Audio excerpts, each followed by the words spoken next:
मैंने मोहम्मद रिजवान को कप्तान जबकि सलमान आगा को नायब कप्तान बना दिया। ये खबर अब तक पहुंच गई, मगर दो अहम सवाल हैं। नंबर 1 क्वेश्चन कि रिजवान की कैप्टनसी का ड्यूरेशन क्या है, कब तक वो कप्तान रहेंगे। अमूमन जब भी कोई कप्तान अनाउंस होता है दुनिया भर का रूल होता है, बताते हैं कि तब तक कप्तान है। जैसे बाबर आजम को अनाउंस किया था तो कहा था कि ये चैंपियंस ट्रॉफी तक कप्तान है। इनका टाइम पीरियड क्या है। दूसरा, फखर जमान सेंट्रल कॉन्ट्रैक्ट और किसी भी टीम में क्यों नहीं है, उसकी वजह क्या है, वो भी चेयरमैन पीसीबी ने बता दिया कि उनका जुर्म क्या था बेसिकली। और अभी क्या फखर जमान के लिए मुश्किल टल गई है। जो आंसर उन्होंने दिया चेयरमैन पीसीबी ने, उनके मुताबिक तो टली नहीं है। अभी बहुत कुछ फखर जमान के साथ और हो सकता है। ये चेयरमैन पीसीबी ने प्रेस कॉन्फ्रेंस में इशारा दे दिया इसके ऊपर। मगर पहले बात करते हैं कप्तानी को लेकर। पाकिस्तान के कप्तान बन गए देर आए दुरुस्त आए, और बहुत से लोग कह रहे थे कि रिजवान को ही व्हाइट बॉल टीम का कप्तान होना चाहिए। मैं भी ये समझता हूँ कि पाकिस्तान की बेस्ट ऑप्शन है, बेस्ट सिलेक्शन है एज ए कैप्टन।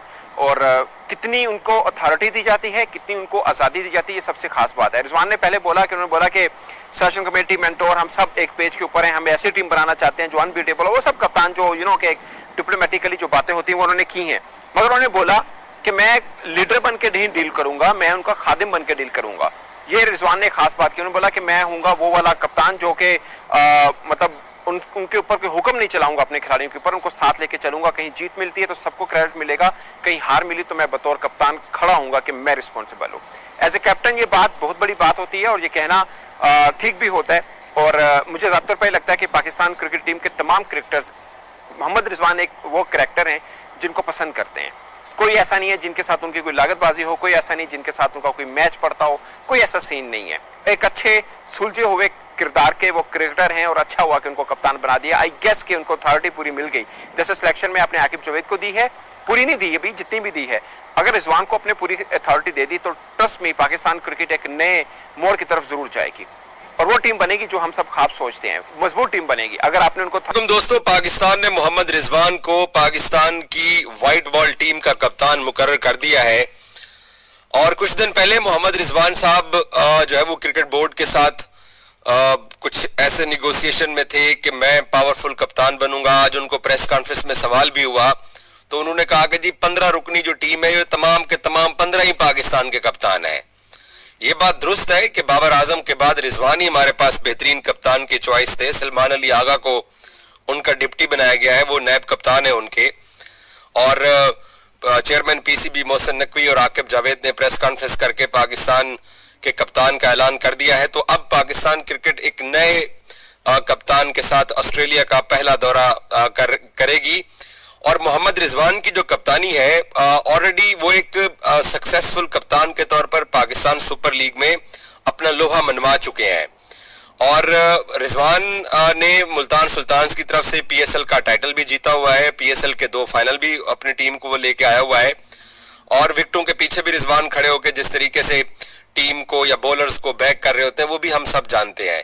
तो रिजवान ऑप्शन बुरा नहीं था, बट रिजवान अपने असूलों की बुनियाद के ऊपर अपने जो रिजवान ने जो टर्म्स एंड कंडीशन सोची हुई थी वो उसके ऊपर कप्तानी करना चाहते थे, जिसमें शायद उनको कामयाबी नहीं मिली है।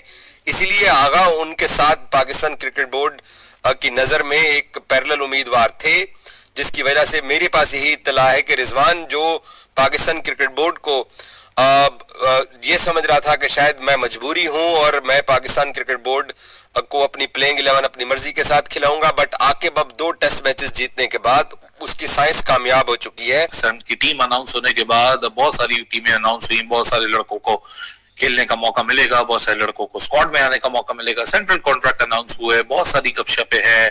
फखर जमान के ऊपर डिबेट हो रही है, रिजवान के ऊपर डिबेट हो रही है, बाबर के ऊपर डिबेट हो रही है, शाहीन के ऊपर डिबेट हो रही है, शान मसूद, सऊद शकील, तैयब ताहिर, इनमें से कोई क्यों ओडीआई स्क्वाड के अंदर नहीं। अब्दुल्ला शफीक जिन्होंने लास्ट पूरा जो ऑस्ट्रेलिया का भी टूर था रिसेंटली बहुत बड़ा रोल प्ले किया था अब्दुल्ला ने उस टूर पे, पाकिस्तान का जो डिजास्टर सामने आया था, वो दोबारा जा रहे हैं। हारिस रऊफ टेस्ट क्रिकेट नहीं खेलते लेकिन सीनियर टीम हो, जूनियर की टीम हो, जिम्बाब्वे जाने वाली टीम हो या ऑस्ट्रेलिया जाने वाली टीम हो, सारे फॉर्मेट्स में वो नजर आ रहे हैं, यानी जो चारों टीमें हैं। सो बहुत सारी गपशपें हैं, बहुत सारी बातें हैं। सारे चीजों के बीच में जो प्रेस कॉन्फ्रेंस हुई इसमें बहुत सारी बातें हुई। मोहम्मद रिजवान ने भी बात की कि मैं ऐसा लीडर बनूंगा, कैसा लीडर बनूंगा, मैं बॉस वाला लीडर नहीं बनूंगा, मैं बादशाह वाला लीडर नहीं बनूंगा, मैं अपनी टीम का सर्वेंट वाला लीडर बनूंगा, हार होगी तो मैं जिम्मेदारी लूंगा, जीत होगी तो सबको हिस्सा मिलेगा। इन सारी गपशपों में, इन सारी बातों में एक बहुत इंटरेस्टिंग बात, जो कि मैं समझता हूँ गलत भी है सही भी है, दो बहुत इंटरेस्टिंग, एक फखर जमान के ऊपर, एक मोहम्मद रिजवान के ऊपर सवालात हुए। सो मैंने सोचा उसके ऊपर जरूर बात करनी चाहिए। बहुत सारी बातों में लॉस्ट इन ट्रांसलेशन हो जाता है जब इतनी सारे सवालात, इतनी सारी बातें होती हैं। मोहम्मद रिजवान से कप्तानी की ड्यूरेशन के ऊपर सवाल हुआ और बहुत इंटरेस्टिंग सवाल है क्योंकि आप सबको याद होगा मोहसिन नकवी ही थे जब क्या कहते हैं बाबर आजम को कप्तान दोबारा अनाउंस किया गया था, शाहीन शाह अफरीदी से कप्तानी लेके बाबर आजम को सौंपी गई थी और उस कप्तानी की अनाउंसमेंट में बड़ी कैटेगोरिकली मोहसिन नकवी जो चेयरमैन थे उन्होंने खुद ही ये बात कही थी कि बाबर आजम हमारे चैंपियंस ट्रॉफी तक कप्तान होंगे। तो कोई भी कप्तान होता है, राइट और रॉन्ग, उसको ड्यूरेशन देनी चाहिए। मेरा ओपिनियन रिजवान के ऊपर कुछ भी है वो इस बात से रेलेवेंट है कि कप्तान आप लेकर आए, आप उसको ओवरनाइट के लिए नहीं लेकर आते, आप 1 2 3 4 मैचेस के लिए नहीं लेकर आते, आप सीरीज टू सीरीज नहीं डिसाइड कर पाते। देखिए, फेयर एंड स्क्वायर चांस देना चाहिए हर किसी को। मेरा एक अपना जाती ओपिनियन है जो वक्त के साथ गलत भी हो सकता है, वक्त के साथ सही भी हो सकता है। जब बाबर आजम के लिए 2020-21 में कहा गया था कि बाबर आजम कभी भी पाकिस्तान के लिए एक एक्सेप्शनल लीडर नहीं बन पाएंगे, वो कोई ज्योतिषी नहीं है, हम कोई एस्ट्रोलॉजर नहीं था मैं कि मुझे लगता था कि नहीं ऐसा ही होगा। वो वक्त ने बात को साबित कर दिया। अब मेरा रिजवान के ऊपर जो क्रिटिसिज्म है वो इस पूरी बात से हटके है। वो इसलिए क्योंकि मैं समझता हूं कि अगर मेरा ये नैरेटिव रहा है पिछले 3-4 सालों में कि मैं बाबर आजम की कप्तानी के खिलाफ बात करता रहा हूं, तो मैं आज मोहम्मद रिजवान को क्लीन चिट किस तरह दे दूं जब शायद बहुत सारे लोगों को इनर सर्कल्स का नहीं पता, लेकिन जिन लोगों को इनर सर्कल्स का पता है वो जिसकी हम तवक्को नहीं कर रहे थे, यानी कि मोहम्मद रिजवान को कैप्टन बनाया गया वनडे और टी20 टीम का। लेकिन कुछ चीजें जो कि खिलाफ तवक्को हुई हैं, कोई हैरानकुन हुई हैं, उसकी हम बात करते हैं क्योंकि मोहम्मद रिजवान की कैप्टनसी के ऊपर हम पहले ही बहुत बात कर चुके हैं और अलबत्ता सलमान अली आगा के हवाले से कुछ हैरानकुन चीजें हैं। एक तो ये कि वो अपना पहला टी20 international match as a vice captain खेलेंगे और मुमकिन तौर पर अपना चौथा मैच एज ए कैप्टन खेलेंगे क्योंकि दौरा जिम्बाब्वे में जो टी20 सीरीज है उसमें वाइस कैप्टन जो है वो कैप्टन होंगे क्योंकि मोहम्मद रिजवान को टी20 सीरीज के लिए आराम दिया जाएगा। तो इस लिहाज से देखा जाए तो सलमान अली आगा किसी हद तक लकी हैं, लेकिन बड़ा सवाल यह है कि सलमान अली आगा का अब तक का जो टी20 कैरियर है वो बहुत कुछ आउट क्लास नहीं है और इसी वजह से ये सवालात पैदा हो रहे हैं कि उनको कैप्टनसी देने का, वाइस कैप्टनसी देने का और एक तरह से कैप्टन भी होंगे दौरा जिम्बाब्वे में, क्या ये सही वक्त है या नहीं है। मजमूई तौर पर अब तक वो 20 से कम एवरेज और 118 के स्ट्राइक रेट से बैटिंग करते हैं।